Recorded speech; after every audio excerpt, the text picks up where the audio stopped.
So for today's video nga ay pupunta tayo sa mga halamanan dito malapit sa amin. Nandun na nga sila Boss Vic Walang Katulad at Gilos TV. Inauna ko na kasi sila at sabi ko susunod na lang ako doon. Plano kasi nilang magtanim-tanim dito para makatipid. Kasi sobrang mahal na ng mga bilihin tapos ang baba pa ng sahod. Grabe. Nagbike na nga ako para makarating agad doon. At nung makarating ako, nagulat ako sa mga presyo. Grabe. Tara, tignan natin kung makakatipid ba talaga. Para saan ba yun? Ang bulaklak Ang damo. Damo lang. Damo lang po sa atin. Ba't ang damo? Ba't ang damo?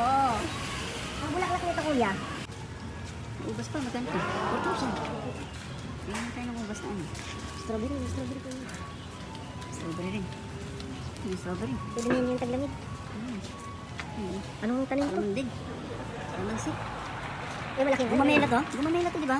Oh. Magkano? 800? Gumamela. Bonggambilya. Bonggambilya. Magkano yung bonggambilya? Wala yung putakin na. Pwede mo natakainin Mustasa. sa mama. Ito, may mga damo rin dito. Damo, tingnan mo itong damo na to. 1, 2. Palay, pati palay. Binibenta na dito ng ginagawa ng gulay.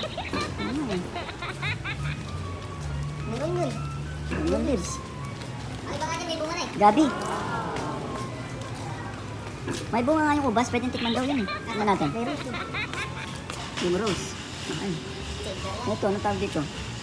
Cigar. Ito. Oh, ang dami nito sa Pilipinas, di ba? Ay, hindi ba yan? Maligoso. Maligoso to, di ba? Ay, hindi. Alas 10. Alas 10 to, di ba?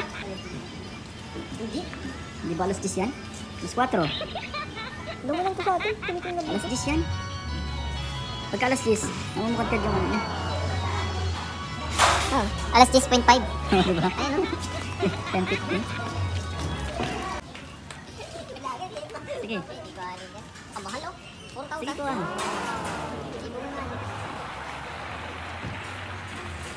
Tapos kunwari subo mo lang. Kunin mo tapos kunwari subo.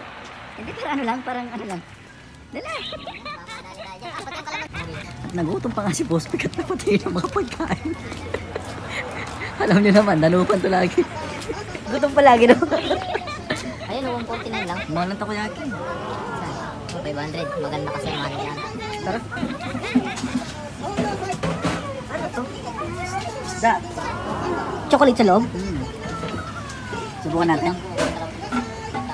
At wala nga kaming nabiling mga halaman, di kayang presyo, sobrang mahal, kaya pagkain lang nang napagtripan ng mga danupan. Curious kasi kami dito sa isda, mukhang masarap at parang hindi siya malansa. Nabudol kami ni Boss Vic Walang Katulad, kaya ayun, napabili na rin kami. Tara, tingnan natin kung totoo ba talaga sinasabi ni Boss Vic Walang Katulad. Ito nga pala yung... Anong tawag?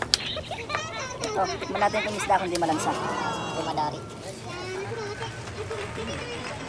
Kakanin. Tinik.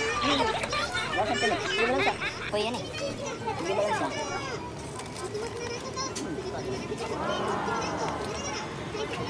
Aba, in fairness ha, hindi lang siya mukhang masarap. Masarap talaga siya. Wala siyang kalansa-lansa at isa pa, wala rin siyang tinik. Hindi ka na maghihimay, susupo mo na lang siya, ngunguyain, tapos lulunukin. Totoo pala yung sabihan ng Boss Vic Walang Katulad, hindi pala kami nabudol. Sa sobrang dali nga niyang kainin, nauna kong naubos yung sa akin. Habang yung mga kasama ko, ninanamnam pa talaga yung lasa ng istang nabili namin. Ang mahirap lang dito, wala pala kaming drinks. Ang hirap palang lunukan ng isda nito. Untik patuloy kaming mabulunan. Aro, Diyos ko, bisa pa yata iba panjay, karok na lawit ng kanan nga bena. Kulang na lang, hablutin mo yung kinakain ng kasama mo. Ito naman sa Gilos TV, dinadandahan mo pa talaga yung pagkain, talagang iniingit mo pa talaga ako. Hindi mo kayang ubusin, bakit di mo ako subukang alukin? Diyos ko, timano, timake yan. So yun lang muna, maraming salamat sa mga nanonood. Huwag kalimutang i-like and share tong video na to.